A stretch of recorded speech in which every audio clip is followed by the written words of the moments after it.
Hello, and welcome to the 16th episode of Roll for Woodworking, the series where we let the dice decide the fate of our next woodworking project. And we have officially reached level 3, which unlocks our Wild Magic Rage. I'll get to that in just 1 second.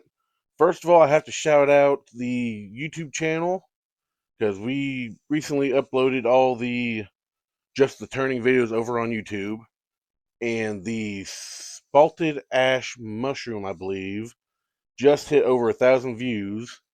So we get a infamy bonus thanks to that, along with all the other videos we released during our long rest. So I'll do all the math and put that up on screen for you right now. So don't worry about that. Anyways, let's get to it. So we finally get to our last set of dice from the dice haul video, which is our lovely rainbow set here. Nice and pretty. Each one's a different color. So let's give them a toss and see how it rolls. Ah, I missed one. All right, first things first, I want to go over a quick thing on this new board we have. Over here on our left, we have our two rage indicators. So these will basically show us how many rage charges we have per long rest. We just started off this quest, so we have 2 rage charges. At any time during the next 5 episodes, we can use a rage charge. And just to demonstrate the new Wild Magic table, we're going to go ahead and burn one of our rage charges. Move it over to the side where it's out of view. So now we will roll. Come here, you. We will roll a d8 for our Wild Magic Rage. Oh, please be good. That is a 4 Vine Growth. Oh, that's interesting. I have it over here off to the side. So we're going to roll everything as normal. And after we roll for our wood, we roll a d4, roll additional wood, and we do a glue up. This could get bad fast. Oh, let's see how this turns out. All right, so we have our Wild Magic Vine Growth in play. A quick reminder, I forgot to bring this up in the past. With the Wild Magic Rage, it doesn't take away the rage charge entirely. I still get to choose whether I can do a reckless attack or a straight rage, which adds my proficiency. So we are currently sitting at level 3. So we have a plus or -1 to proficiency, or we can reckless attack. I'm not going to do that on the woodworking roll because I just want a straight roll to see what we get. And if need be, then I can add the plus or -1 proficiency. Let's go for it. That is a 7 firework rocket. Not a bad one, actually. I'm going to keep that. Okay. All right. I usually keep my firework rockets around 6 inches long, and I usually do them out of a 2x2 material. Our vine growth may make this more complicated for us, but I'm going to risk it. I'm going to do a D8 for our size roll and see if we need to add our rage to it or not. Oh, out of bounds. Try again. That is a straight up 6. I will take that. Okay. So the wording on my Vine Growth Wild Magic is to roll it after the wood roll. I'm going to go ahead and roll it before and see how many dice I need to roll with it. So, like I said, one piece of wood, two pieces, 3, and 4. Here goes nothing. That's a straight 4. Oh. Well, if we're working with a straight up square medium, 4 is actually probably one of the better ones we could get.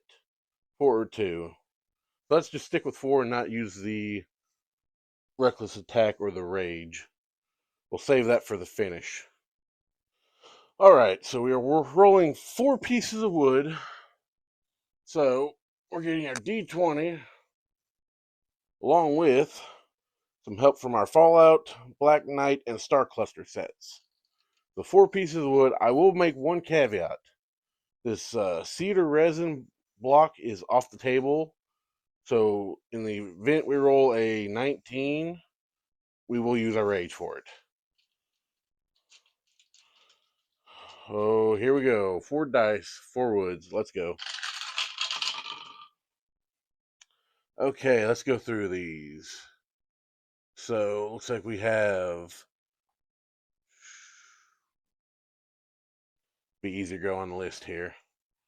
So, 1, 2, 3. We have a 4 for Bacote. A 5 for Spalted Tamaridian. Wow, that's a mouthful. 8, 2, 4, 6 Catalogs. And a 9 for Rosewood. So we basically got a 4-piece exotic wood firework rocket. This is going to be interesting because I think some of these, like the Bacote, has natural oils in it that may not work for the glue up. Oh, this is going to be interesting. Let's get to it. So, I've done a little bit of reading up on these exotic woods I've not messed with a whole lot of, except for the Bacote. Turns out, these woods are a little higher in oil content than some of the more local woods I have available. So, I'm going to make an executive decision. I'm going to use up a rage charge finally. And each one of these rolls gets a plus or minus 1 for proficiency. So, instead of the coat, we're going to minus that down to maple. I can't say that, save my life. We're going to plus that one up to box elder. Catalogs. I think it's catalogs. We're going to minus you down to walnut. And rosewood, we're going to plus you up to cedar. Now, going forward, I'm going to try not to do a massive change up like that after I've already recorded something. But the more I read about the glue up process for these exotic woods with their oils, I don't have the capabilities to do that. And I don't want to just go ahead and make this an automatic fail of a video. So, that being said, our 4 new woods, maple, box elder, walnut, and cedar. Now I got to figure out how I want to turn those into a rocket. Wish me luck.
Well, it's safe to say that I don't think this one's going to happen, guys. So instead of rolling for the finish, let's just go ahead and go into the inevitable here. Now, I didn't have high hopes for this when I rolled the vine growth followed by the 4 pieces of wood. I have done 2 glue up pieces in the past. The first glue up piece was like the box elder maple variety here, where it's just a seam down the center, and that one turned out fine. The second glue up I did was more along the lines of what the walnut and cedar ends are, where the glue up was running with the turning, so any weak spot gets exposed and inevitably fails. Now, I'm pretty sure that's more due to my lack of experience than the actual process itself. I'm sure if I had cleaner cuts and waited longer periods between working with it, this may have actually worked. That being said, I'm not giving up on this just yet. Instead, I'm going to move this into the finish it category. I'm going to keep this as is. I might actually just remove the walnut piece itself and trim that off eventually. But I'm going to keep it as is and put it aside off in the workshop somewhere. And if and when I roll a 9, finish it, and then I roll this particular piece, we will revisit this. I mean, it is essentially 90% done. I just need this piece to work with me, actually. But for now, it's been a long week. I want to get this video out tomorrow on the release date that I set for myself. I will say it sucks burning one of my rage tokens, getting vine growth, which I out of everything on that list, that's the one thing I did want to roll right off the bat. But getting vine growth and ultimately getting 4 pieces of wood hurt me in the long run. So that being said, obviously this is a 0 out of 10 project. Didn't finish it. We're moving it to the finish it category. And being such a low rating, our dice jail gets some lovely colorful dice to devour. And hopefully they'll learn their lesson. And next time, not roll a 4. So let's go ahead. Toss them in jail. Like I said, if anyone out there is a woodworker and has a knowledge of glue up pieces on turning and wants to impart their wisdom on me, either give me a comment or send me a message, because this was tricky and it got so close to being where I wanted it to be. But until next time, make sure you share it around to your friends, leave it a like. Like I said, if you got any words of wisdom or sympathy, send them my way. But until then, bye.